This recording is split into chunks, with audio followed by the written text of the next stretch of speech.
Hello, thank you for joining us. And today we're going to take a little tour of our beautiful Sunol Glen facilities.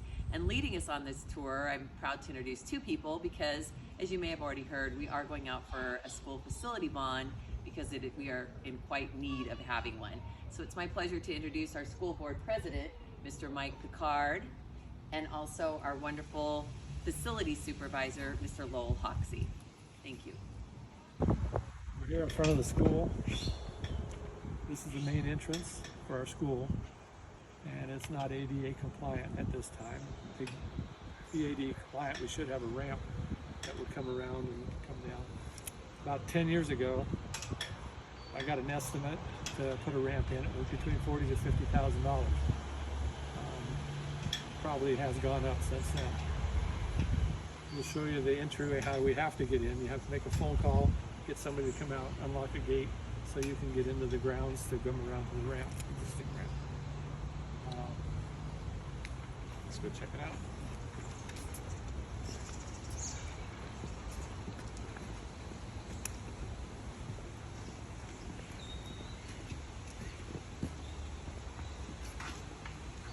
The gate is locked during school hours, so it's not open to the public at that time.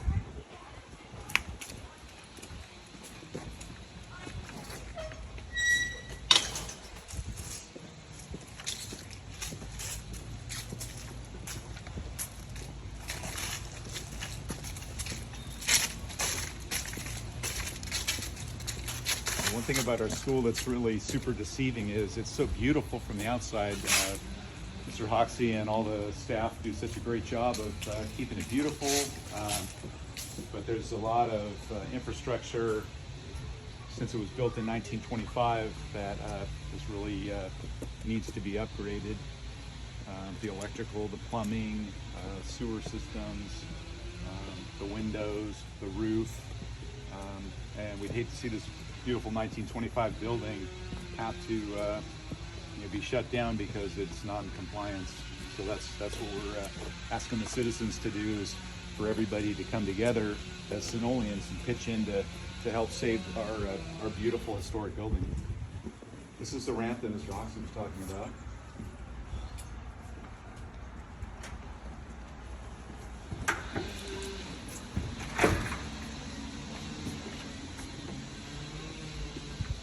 So as you can see, anybody with any sort of disabilities that couldn't be able to navigate the stairs out in front would have to go all the way around the school and come up this ramp, which turns out now in 2022, this ramp is actually not in compliance due to the angle of approach and departure. Yeah, so with the ADA compliance, we also have problems. All the bathrooms are not ADA compliant. This is how you navigate in, and there need to be some upgrades to the stalls and the entryways.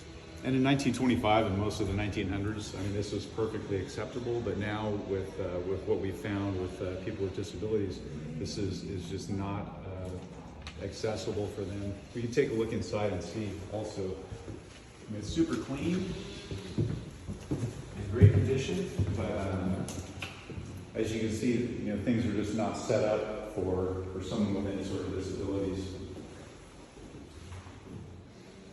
And the stalls are great for a kid, but for anyone who's in a wheelchair or has any sort of mobility issues, they're just not set up to be the proper size.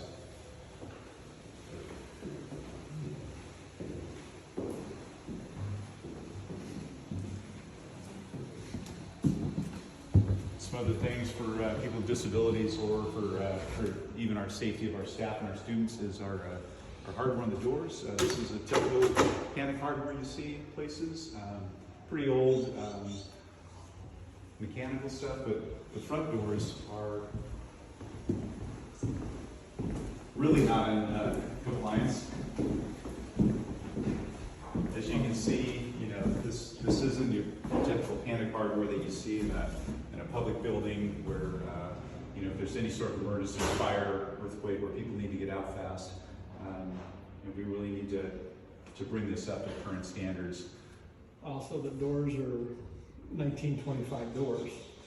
There's nothing energy efficient about the windows in this building or the doors themselves, and the safety attachments to the doors would upgrade. We did get a price for just the windows and doors. It's an estimate of $175,000, and that was just for the windows and doors. No hardware, no installation. So it'd probably be a lot more than that just if we wanted to upgrade all the windows. We have a roof issue. We have Spanish tile on the roof.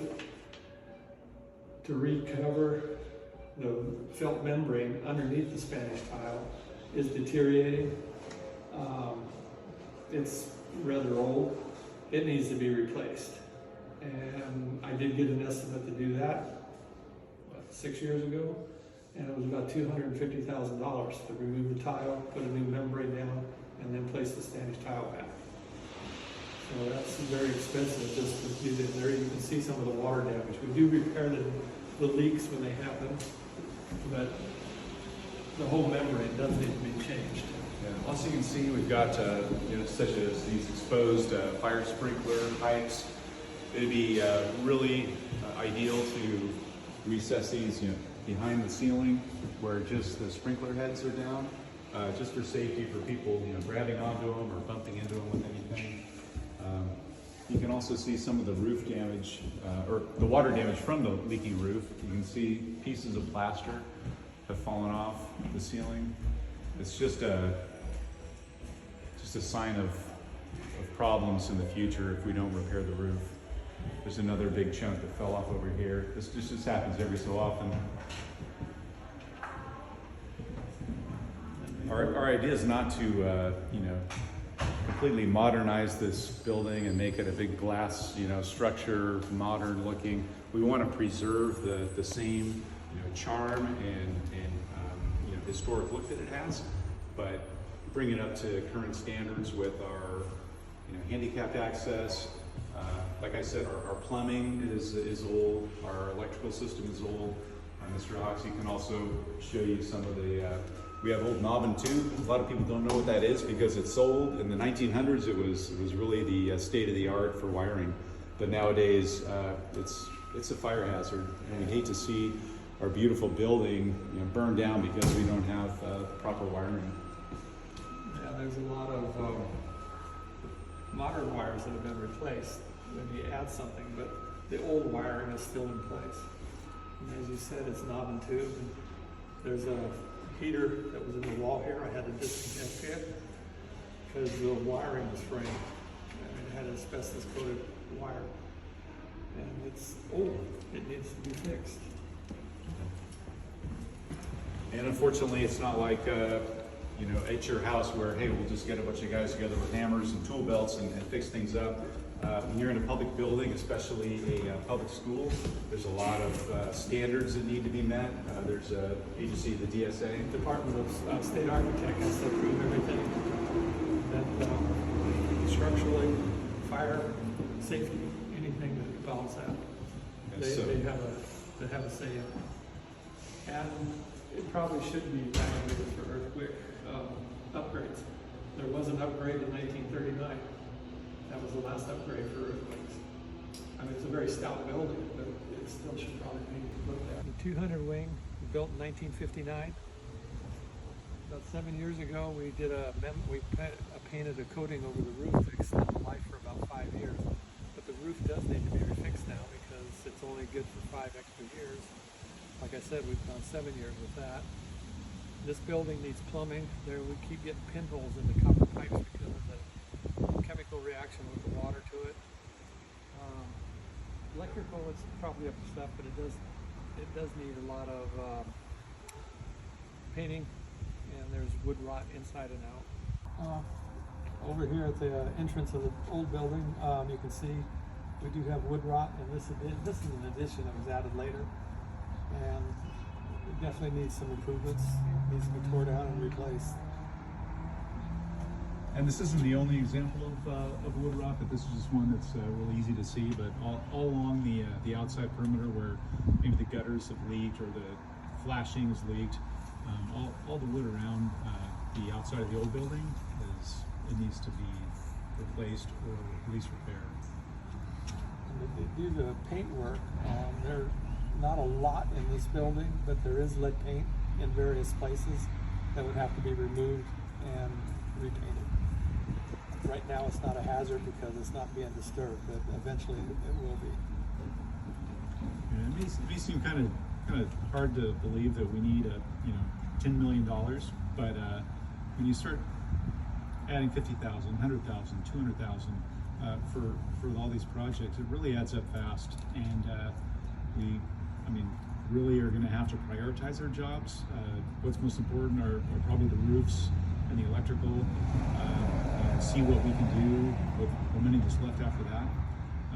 Once we involve agencies like the DSA, like we mentioned before, we have to have architects, engineers, certified contractors, and all those things cost money. Like I said earlier, we can't just throw on our tool belts and start working away.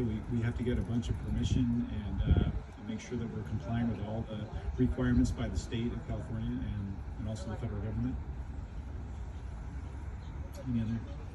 No, just that I'm sure what we've already been talking about is that from a distance our school looks so beautiful, and a lot of times people don't even know until we point things out, and then you start realizing that there is a lot of disrepair, and we do want to maintain the integrity of this historical building. And as soon as you even add that layer in, that's where these different projects do start adding up. So yeah, thank you.